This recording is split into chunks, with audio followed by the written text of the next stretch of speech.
اور 3 رکنی یہ بینچ تھا جسٹس قاضی فائزہ کی سربراہی میں جسٹس عرفان سعادت خان اور جسٹس نعیم اختر افغان اس کیس کی شروع سے جو 3 رکنی بینچ ہے یہ سماعت کر رہا تھا. اب تھوڑا سا ہم پیچھے چلتے ہیں کہ یہ مبارک ثانی کیس تھا کیا، مبارک ثانی کون ہے، اس پر ایف آئی آر کب درج ہوئی، اور ایف آئی آر کا جو متن ہے وہ کیا ہے، اس پر الزامات کیا ہیں، اور یہ کیس ہے کیا ہے. بنیادی طور پر جو مبارک ثانی ہے وہ ایک قادیانی ہے، مرزائی ہے. جو یہ ایف آئی آر ہے یہ ضلع چنیوٹ میں درج ہوتی ہے. مورخہ 6 دسمبر 2022 تھانہ پولیس اسٹیشن چناب نگر ضلع چنیوٹ میں درج کرائی گئی ایف آئی آر نمبر 661/22 کی بنیاد پر درج ذیل قوانین کے تحت الزامات عائد کیے گئے تھے.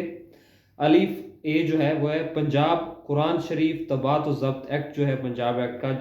211 کی دفعہ 7 کے تحت مجموعہ تعزیرات پاکستان کی دفعہ 298 اور 295 اب جو 298 اور 298 اور 295 یہ توہین رسالت کا جو مرتکب شخص ہوتا ہے، جو مجرم ہوتا ہے، اس پر لگائی جاتی ہے اور اس کی سزا بڑی سخت ہے. یہ بھی اس ایف آئی آر میں درج کی گئی تھی کہ جو جرم سرزد کیا گیا ہے مبارک ثانی کی جانب سے، یہ جو 2 دفعات توہین رسالت کی 298 اور 295 یہ اس پر لگائی جائیں. ایف آئی آر میں الزام لگایا گیا تھا کہ 7 مارچ 2019 کو مدرسہ الحفظہ عائشہ اکیڈمی و مدرسہ البنات کی سالانہ تقریب جو نصرت جہاں کالج فار وومن کے گراؤنڈ میں منعقد کی گئی. درخواست گزار نے ممنوع کتاب، اب جو ممنوع کتاب ہے تفسیر صغیر، یہ وہ کتاب ہے کہ جس پر پابندی لگ چکی ہے. اس کے بارے میں یہ سنی جو علماء کرام ہیں یا جو ہمارے جتنا بھی مختلف مکاتب فکر کے جو علماء کرام ہیں، چاہے وہ جس بھی مسئلے سے تعلق رکھتے ہوں، ان کا اس پر اتفاق ہے جو تفسیر صغیر ہے یہ قادیانیوں کی اپنی ایک تفسیر ہے. اس میں انہوں نے من پسند قسم کی ترامیم کی گئی ہیں، اور اس پر جو ایک قرآن کا جو اصل بیان ہے، مفہوم ہے، جو ایک پیغام ہے، اس سے ہٹ کر انہوں نے جو ہے وہ خود ساختہ اس تفسیر میں ترامیم کی گئی ہیں جو ایک قادیانیت کا یا مرزائیت کا بنیادی نظریہ اس کو شامل کیا گیا ہے. تو ایف آئی آر میں کہا گیا کہ یہ تفسیر صغیر یہ مبارک ثانی نامی شخص نے وہاں پر اس تقریب میں تقسیم کی، جبکہ 2019 میں مبینہ واقعہ رونما ہوا تو اس وقت پنجاب ایکٹ جو ہے وہ یہ جو پنجاب ایکٹ جس کی میں بات کر رہا ہوں یہ اس پر لاگو کیا جائے. یہ جو ایف آئی آر تھی یہ 7 مارچ 2019 کو ضلع چنیوٹ پنجاب نگر میں درج ہوتی ہے. اس کے بعد جو ہے وہ پنجاب ایکٹ پر اس کے پھر ہوتا ہے کہ پنجاب ایکٹ کی دفعہ 7 کا اطلاق ممنوع کتاب کے مصنف، تابع یا ناشر و ریکارڈ تیار کرنے والے شخص پر ہوتا تھا. 2021 میں ترمیم کے ذریعے اس دفعہ کا جو اطلاق ہے وہ ایسی کتاب کی تقسیم کرنے والے پر بھی کیا گیا. تاہم آئین نے طے کیا کہ جس جرم کا وقوع 2019 میں ہوا اس پر اس قانون کا اطلاق نہیں ہوتا جو 2021 میں بنایا گیا تھا. آئین کی دفعہ 12 یہ کہتی ہے کہ کوئی قانون کسی شخص کو سزا دینے اختیار نہیں دے گا کسی ایسے فعل یا ترک فعل یا جو فعل یا ترک فعل کے وقت قانون کی روح سے قابل سزا تھا یا نہیں. اسی لیے پنجاب ایکٹ کی دفعہ 7 کے تحت ملزم کے خلاف مقدمہ قائم نہیں کیا جا سکتا. یعنی یہ اصول شریعت کے مطابق قرآن شریف میں متعدد مقامات پر احکامات دیتے ہوئے اس چیز کا ذکر کیا ہے. اب شکایت کنندہ کی طرف سے ایف آئی آر کے ہی مدرجات کو جوں کا تو قبول کیا جائے تب بھی اس ملزم کو نہ تو ممنوع کتاب کا مصنف قرار دیا گیا ہے، نہ تابع نہ ناشر. اس میں ایک پوائنٹ جہاں میں نے کہا کہ اس کا جو اطلاق ہے وہ جو کتاب کا مصنف ہے جس نے یہ کتاب لکھی ہے یا جس نے یہ کتاب پبلش کی ہے اس پر ہوتا ہے، تاہم اس شخص پر نہیں ہوتا کہ جس نے اس کی تقسیم کی. ظاہر مبارک ثانی نے نہ تو یہ کتاب لکھی، نہ وہ اس کتاب کا پبلشر تھا، نہ وہ اس کتاب کا ناشر تھا. ظاہر ہے وہ کتاب کو تقسیم کرنے والا تھا. تو اس لیے جو یہ 2 دفعات ہیں 295 بی اور 298 اس کا اطلاق اس پر نہیں ہوتا.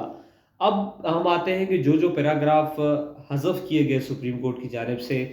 یہ جو 24 جولائی کا فیصلہ جس سے میں یہ سارے آپ کو پڑھ کر سنا رہا ہوں، اس میں سے پیراگراف نمبر 6 کو سپریم کورٹ کی جانب سے حذف کیا گیا ہے. Paragraph number 7، paragraph number 8، paragraph number 42 اور پیراگراف 49C. اب ہم سب سے پہلے جاتے ہیں کہ پیراگراف 6 جو تھا جس کو آج جسٹس قاضی فائزہ نے حذف کرنے کا حکم دیا ہے اور کہا گیا کہ آئندہ اس کا کسی بھی عدالتی فیصلے میں اس کو استعمال نہیں کیا جائے، وہ پڑھتے ہیں. پیراگراف 6 میں 24 جولائی کے فیصلے میں یہ لکھا کہ عدالت ہزار کے سامنے فوجداری درخواست نمبر 2023 1054/1 کے درخواست گزار موجودہ مقدمے میں جو ہیں ان کے خلاف 6 دسمبر 2022 کو تھانہ پولیس اسٹیشن چناب نگر میں ایف آئی آر درج ہوتی ہے اور اس میں قرآن شریف کی ایکٹ جو ہے وہ پنجاب کا جو ایکٹ جس کا میں نے پہلے ذکر کیا کہ 2011 کی دفعہ کے تحت اس پر وہ ایف آئی آر میں الزام لگایا گیا تھا۔ 7 مارچ 2019 کو مدرسۃ الحفظہ عائشہ اکیڈمی اور مدرسۃ البنات کی سالانہ تقریب جو نصرت جہاں کالج میں منعقد ہوئی تھی، اس میں تفسیر جو صغیر تھی، وہ کتب جو ہے وہ تقسیم کی گئی تھیں، اس کا واقعہ جو وہ رونما ہوا ہے۔ جس طرح ایف آئی آر کا جو میں نے آپ سے ذکر کیا تھا وہ ظاہر ہے اس میں ذکر کیا گیا، اور بعد میں یہ کہا کہ مبارک ثانی چونکہ اس کتاب کا پبلشر بھی نہیں ہے اور ناشر بھی نہیں ہے، اس لیے پنجاب ایکٹ کے یہ جو دو 95B اور 98C جو کہ توہین عدالت کے مرتکب فرد پر لگ سکتے ہیں، وہ اس پر نہیں لگ سکتے۔ اس کا پورا جو ذکر ہے وہ پیراگراف نمبر 6 میں کیا گیا تھا جسٹس قاضی فیصل کی جانب سے، تو آج یہ کہا گیا کہ اس کو حذف کیا جائے، یعنی اگر یہ پیراگراف 6 حذف ہوتا ہے تو اس کے بعد یہ ہوگا کہ یہ جو توہین عدالت کی جو 295B اور 298C جو ہیں،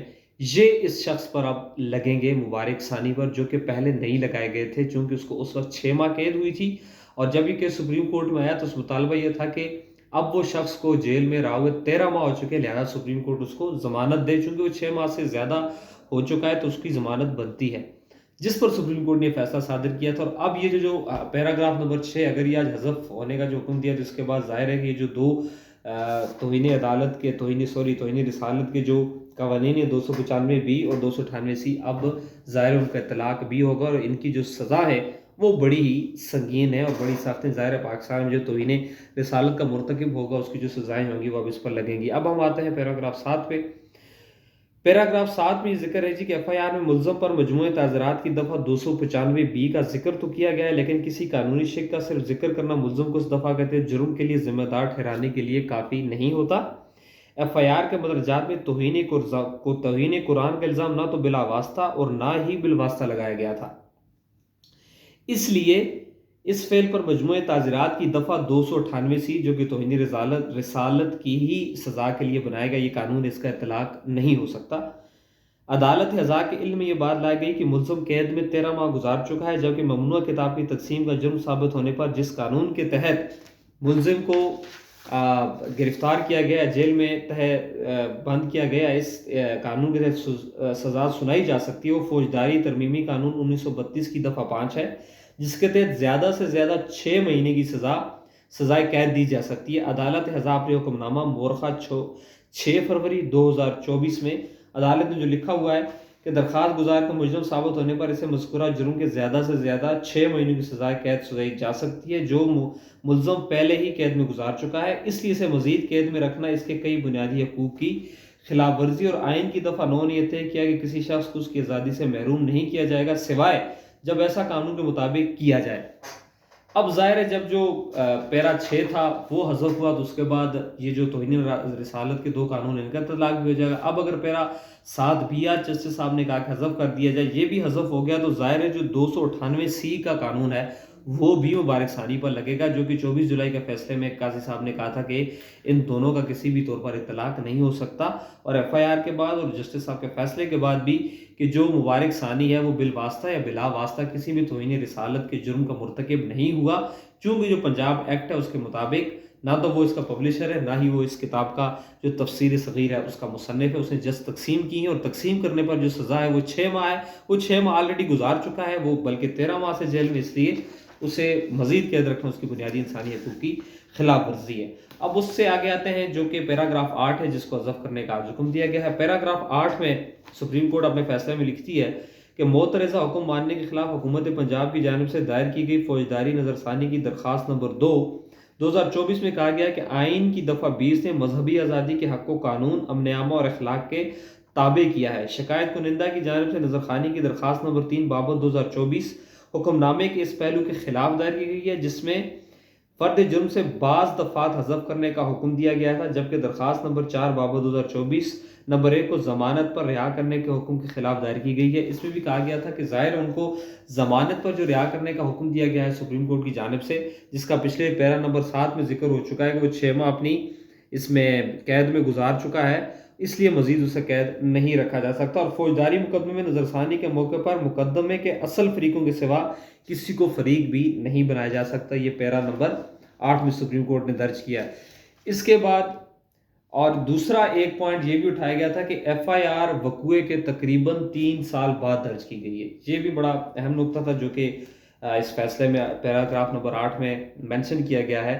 کہ انہوں نے یہ بات بھی دلال دی کہ ایف آئی آر میں مذکورہ حقائق کی بنیاد کے خلاف موجودہ تعزیرات کی دفعہ 295 کی فرد جرم عائد کی جا سکتی تھی. شکایت کنندہ کے وکیل نے بھی یہ دلیل دی. تاہم نظر ثانی کی درخواست 2024 میں حکومت پنجاب کی جانب سے صرف ایک استدعا کی گئی جس کا اوپر ذکر کیا گیا ہے، اس لیے اب ایڈیشنل پروسیکیوٹر جنرل اس پر اضافہ نہیں کر سکتے. فاضل وکیل نے اس پر زور دیا کہ ایف آئی آر وقوع کے 3 سال بعد درج کی گئی ہے. شکایت کنندہ کے فاضل وکیل اور نہ ہی فاضل ایڈیشنل پروسیکیوٹر جنرل اس تاخیر کے لیے کوئی جواز پیش کر سکے ہیں. ظاہر ہے جب جواز نہیں پیش کر سکے 3 سال کی تاخیر سے درج ہوا ہے تو ضمانت کے لیے یہ بھی ایک کلو عدالت کو ملا اور اس کا باقاعدہ اس میں اندراج کیا گیا. اب اس کے بعد پیراگراف نمبر 42 آ جاتا ہے جس کو آج قاضی فائزی صاحب نے ظاہر فیصلے میں کہا ہے کہ اس کو بھی حذف کیا جائے. اب ہم دیکھتے ہیں کہ پیراگراف نمبر 42 میں اس فیصلے میں کیا درج کیا گیا تھا جس کو آج حذف کرنے کا حکم دیا گیا ہے. اب پیراگراف نمبر 42 میں ہے کہ آئین و قانونی دفعات اور عدالتی نظائر کی اس تفصیل سے ثابت ہوا کہ احمدیوں کے دونوں گروہوں کو غیر مسلم قرار دینے کے بعد انہیں آئین اور قانون کے مطابق اپنے مذہب پر عمل پیرا ہونے اور اس کے اظہار اور اس کی تبلیغ کا حق اس شرط کے ساتھ حاصل ہے کہ وہ عوامی سطح پر مسلمانوں کی دینی اصلاحات استعمال نہیں کریں گے اور نہ ہی عوامی سطح پر خود کو مسلمانوں کے طور پر پیش کریں گے. یہ بڑا بنیادی نقطہ ہے 42 جس پر تمام علماء نے اعتراض کیا. قاضی صاحب کے اس فیصلے کے مطابق کہ احمدی جو ہیں وہ آئین پاکستان کے مطابق غیر مسلم ہیں اور آئین ان کو یہ اجازت دیتا ہے کہ وہ پبلک پلیس پر جو ہے وہ اس کی تبلیغ نہ کرے، یعنی عوامی سطح پر تبلیغ نہ کرے اور نہ ہی خود کو مسلمان بنا کر پیش کریں، جبکہ وہ پرائیویٹ پلیس میں یا کہ اپنے گھروں میں اس کی تبلیغ اشاعت جو ہے وہ کر سکتے ہیں. اب اگر ہم اسلام کی روح سے دیکھیں تو اس چیز کی اجازت قطعی طور پر کہیں بھی اسلام نے ہمارے دین نے نہیں دی کہ قادیانیت کا جو ایک نظریہ ہے، ان کے جو عقائد ہیں کہ وہ نعوذ باللہ من ذالک حضرت محمد صلی اللہ علیہ وسلم کو آخری نبی نہیں مانتے، تو اسلام اس کی ہرگز اجازت نہیں دے سکتا کہ آپ اس کو تشہیر یا اس کی تبلیغ جو ہے وہ پبلک پلیس پر نہ کریں، جبکہ پرسنلی کریں یا اپنے گھر میں کریں یا مطلب پبلک پلیس پر اگر آپ نہیں کرتے تو آپ چھوٹی سی گیدرنگ میں کریں. تو اس کی اجازت اسلام نہیں دیتا کہ ایک نبی کا آنا، ایک نبی پر ایمان لانا جو ہے وہ ہمارے ایمان کو مکمل اور کامل کر دیتا ہے، اور آپ اس چیز کی تبلیغ کر رہے ہیں جی کہ نعوذ باللہ من ذالک آپ کا نبی آخری نبی نہیں ہے اور نبوت جو ہے وہ اختتام اس کا نہیں ہوا، نبوت کا سلسلہ جاری ہے، اور اس کی تبلیغ آپ 20 بندوں میں نہیں کر رہے جبکہ 4 بندوں میں آپ کر سکتے ہیں. تو یہ کون سا جواز ہے یا کیسا جواز پیش کیا گیا کہ آپ جو ہے وہ پبلک پلیس پر عوامی سطح پر اس کی تبلیغ نہ کریں جبکہ کوئی لوکل لیول پہ اپنے گھر میں یا کوئی 2-4 بندوں کے اندر اس کی آپ پیش کریں؟ تو یہ بھی ایک انتہائی فضول سی لاجک تھی جس پر سب سے زیادہ غم و غصہ جو ہے وہ علماء کی کرام کی جانب سے دیا گیا کہ آئین پاکستان اس کی اجازت نہیں دیتا ہے احمدیوں کو کہ وہ کسی بھی طور پر اپنے اس عقائد کی اور اپنے اس مذہب کی تشہیر اس طرح سے کریں اور اپنے آپ کو مسلمان پیش کریں. تو اس پیرے کو بھی آج سپریم کورٹ نے حکم دیا کہ اس کو بھی اس سے حذف کیا جائے. اور ایک اور تھا کہ پاکستان کے آئین و قانون کی روح سے جس طرح یہ ضروری ہے کہ غلطیوں سے پاک قرآن شریف کے متن کی اشاعت یقینی بنایا جائے، یہ بھی ایک پوائنٹ ایڈ کیا گیا تھا کہ غلطیوں سے پاک جو قرآن کریم ہے اس کی اشاعت کو بھی یقینی بنایا جائے. اس کے بعد آخری پیرا ہے جو کہ حذف کرنے کا کہا گیا تھا، وہ ہے 49C. اب 49C میں یہ کہا جاتا ہے کہ خود کو احمدی کہنے والوں کے مذہبی حقوق کے مسئلے پر مجیب الرحمان بنام حکومت پاکستان کے مقدمے میں وفاقی شرعی عدالت کے فیصلے اور ظہیر الدین بنام ریاست کے مقدمے میں سپریم کورٹ کے 5 رکنی بینچ کے فیصلے کو لازمی نظیروں کی حیثیت حاصل ہے، اور عدالت ہزا اپنے حکم نامہ مورخہ 6 فروری 2024 میں ان نظیروں سے انحراف نہیں کیا. پنجاب حکومت کی جانب سے دائر کی گئی نظر ثانی کی درخواست نمبر 2 بابت 2024 کو منظور کرتے ہوئے قرار دیا جاتا ہے کہ مذکورہ بالا نکات کی روشنی میں نظر ثانی کی درخواست نمبر 3 اور درخواست نمبر 4 بابت 2024 مسترد اور دیگر متفرق درخواستیں نمٹا دی جاتی ہیں. عدالت نے تمام دینی اداروں افراد کا شکریہ ادا کرتی جنہوں نے مسئلے پر عدالت کی رہنمائی کی. اب 49C بنیادی طور پر فیصلہ تھا جو کہ جس طرح آج جو فیصلہ دیا کہ سپریم کورٹ نے وفاقی حکومت اور پنجاب حکومت کی تمام درخواستیں منظور کر لیں اور جن جن پیراگرافز پر اعتراضات تھے ان سب کو حذف کرنے کا حکم دیا. تو بنیادی طور پر 49C جو 6 جولائی والا فیصلہ تھا سپریم کورٹ کا، اس کے 49C سیکشن میں 49C میں سپریم کورٹ یہ کہہ رہی ہے کہ حکومت پنجاب کی جانب سے جو نظر ثانی اپیل دائر کی گئی تھی وہ مسترد کی جاتی ہیں چونکہ میں نے کہا کہ یہ واحد کیس ہے جس میں 3 بار ریویو پٹیشن فائل ہوئی ہیں، اور دوسری ریویو پٹیشن پنجاب حکومت کی تھی جس کا یہ 6 جولائی کا فیصلہ ہے، جس میں عدالت نے اپنے فیصلے کو قائم رکھا اور پنجاب حکومت کی درخواستوں کو مسترد کر دیا۔ اس کے بعد پھر وفاقی حکومت نے قومی اسمبلی کا اجلاس بلایا، جس میں تمام سیاسی جماعتوں نے متفقہ فیصلہ کیا کہ سپریم کورٹ فیصلے پر نظر ثانی کرے اور اپنے فیصلے کو ریورس کرے، ریویو کرے، جس کے بعد یہ معاملہ وفاقی کابینہ میں گیا، جہاں پر وزیر اعظم نے اس کی منظوری دی اور اٹارنی جنرل کو حکم دیا کہ آپ سپریم کورٹ میں جا کر اس کو ریویو پٹیشن فائل کریں، اور ریویو پٹیشن فائل کرنے کے بعد جو اس کو سماعت کے لیے مقرر کیا گیا، اور آج بھی جب ریویو پٹیشن فائل ہوئی جس میں پاکستان کے جتنے بھی جید علماء اکرام تھے، جس میں مولانا فضل الرحمان عدالت میں پیش ہوئے، اسی طرح صاحبزادہ حامد رضا پیش ہوئے، علامہ جواد نقوی جو تھے وہ ویڈیو لنک پر پیش ہوئے، مفتی تقی عثمانی ویڈیو لنک پر پیش ہوئے، اسی طرح مولانا شیر محمد جو کہ چیف خدیم خیر پختونخوا کے وہ پیش ہوئے، مولانا عبدالخبیر پیش ہوئے، تو بہت سے جید علماء اکرام تھے جن سے آراء آج چیف جسٹس نے لی، اور وہاں پر جو پروفیسر ساجد میر ہیں جن کے ہم نے جب دلائل شروع مولانا فضل الرحمان کو جب روسٹر پر بلایا گیا تو انہوں نے بھی اپنی جانب سے دلائل دیے، اور انہوں نے کہا کہ یہ فیصلہ کسی طور پر قابل قبول نہیں ہے، مذہبی جماعتوں کو، مذہبی قوتوں کو اس پر اعتراضات ہیں، لیکن اس وقت تک کلیئر نہیں تھا کہ کیا یہ فیصلہ آج کیا آئے گا یا کس طرف عدالت لے کے جا رہی ہے۔ لیکن جب پروفیسر ساجد میر کے وکیل ہیں احسان کھوکر، نوجوان وکیل ہیں، جب وہ روسٹر پر آئے تو انہوں نے آگر استدعا کی کہ سپریم کورٹ اپنے 6 جولائی 2024 والے فیصلے کو ریورس کرے، ریویو کرے اور اس فیصلے کو کالعدم قرار دے۔ جیسے ہی احسان کھوکر نے یہ دلائل دیے تو مولانا فضل الرحمان آئے اور انہوں نے اس فیصلے کی تائید کی، انہوں نے کہا کہ احسان کھوکر کے اس مطالبے کی میں تائید کرتا ہوں، سپریم کورٹ اپنے جو 6 جولائی والا فیصلہ ہے اس کو کالعدم قرار دے۔ جس کے بعد قاضی فائز عیسیٰ نے وہاں پر تمام علماء سے پوچھا کہ آپ کی کیا رائے ہے، تو وہاں پر جو ویڈیو لنک پر علماء پیش ہو رہے تھے یا جو کورٹ روم میں تھے ان سب نے ہاتھ کھڑے کر کے احسان کھوکر کے اور مولانا فضل الرحمان کے اس مطالبے کی تائید کی، اور اس کے بعد آپ نے دیکھا کہ سماعت میں وقفہ ہو گیا، اور یہ آج سماعت میں 3 بار وقفے ہوئے ہیں۔ جب آخری جو وقفہ تھا جس وقفے کے بعد فیصلہ سنایا گیا وہ وقفہ بیسیکلی آدھے گھنٹے کا ہوا تھا، لیکن یہ وقفہ طویل ہوتے ہوتے کوئی 2 سے 2.5 گھنٹے کی دورانیے پہ چلا گیا، اور اسی دوران ہم نے دیکھا کہ چیمبر میں ملاقات ہوئی، جو اس وقت جو قانونی حلقے ہیں یا صحافت کے لیے میں سب سے زیادہ تنقید اسی معاملے پر ہو رہی ہے کہ چیف جسٹس نے مولانا فضل الرحمان اور دیگر جو علماء تھے جید علماء ان کے ساتھ کینبرا چیمبر میں میٹنگ کی تقریباً، اور اس میٹنگ کے فوری بعد تقریباً ہم دیکھیں وہیں میں موجود تھے، جیسے مولانا فضل الرحمان چیمبر سے نکل کر کورٹ روم پہنچے ہیں اس کے 5 منٹ بعد جو ہے وہ تینوں ججز صاحبان عدالت میں آتے ہیں، اور جسٹس قاضی فائز عیسیٰ جو ہیں وہ فیصلہ سنا دیتے ہیں۔ ظاہر ہے تنقید کا حق ہر کسی کو، اور یہ تنقید کی جا رہی ہے، قاضی فائز عیسیٰ نے دباؤ میں فیصلہ دیا۔ یقیناً یہ کسی حد تک درست بھی ہے کہ قاضی فائز عیسیٰ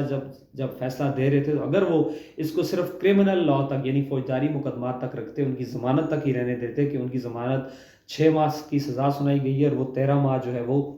اس میں گزار چکے ہیں تو عدالت انہیں رہائی دیتی ہے، تو یہ معاملہ یہاں تک علماء کو بھی قبول تھا۔ لیکن قاضی فائز عیسیٰ صاحب اس کی گہرائی میں گئے، انہوں نے اس فیصلے میں، آپ اگر اس فیصلے کو پڑھیں تو بے شمار جگہ قرآنی آیات کا حوالہ بھی دیا، اور انہوں نے اس میں جس طرح سے جو پیرایا ہے اس میں بھی انہوں نے کہا کہ آپ جو ہے وہ پبلک پلیس پر اشاعت نہیں کر سکتے، اپنی جگہ کر سکتے ہیں۔ یہ وہ معاملات تھے جن کو انہوں نے چھیڑا اور آج ان کے گلے پڑے، اور یہ عدالتی نظیر اس سے پہلے نہیں تھی کہ سپریم کورٹ کا کوئی بھی فیصلہ اس پر پٹیشن ریویو پٹیشن تیسری بار فائل ہوتی ہے، اور تیسری بار ریویو پٹیشن میں آ کر کورٹ جو اپنے فیصلے پر نظر ثانی کرتی ہے اور اسے ریورس کر دیتی ہے۔ بہرحال یہ تمام تر کیس کا کنکلوژن تھا۔ ویڈیو لمبی ہوگی اس لیے معذرت خواہ ہوں، لیکن میں نے کوشش کی کہ اس کے تمام تر مندرجات، تمام تر تفصیلات آپ کے سامنے رکھوں کہ اصل میں مبارک ثانی کیس ہے کیا، اور اس کا فیصلہ کیا تھا، اور کس طرح سے اس کو نمٹایا گیا۔ امید ہے کسی حد تک آپ کے انڈرسٹینڈنگ میں یہ اضافہ ہوا ہوگا، آپ کے نالج میں، اور کہیں کلیئر ہوا ہوگا کہ یہ کیس ہے کیا۔ فی الوقت مجھے دیجیے اجازت، اللہ نے کے مان۔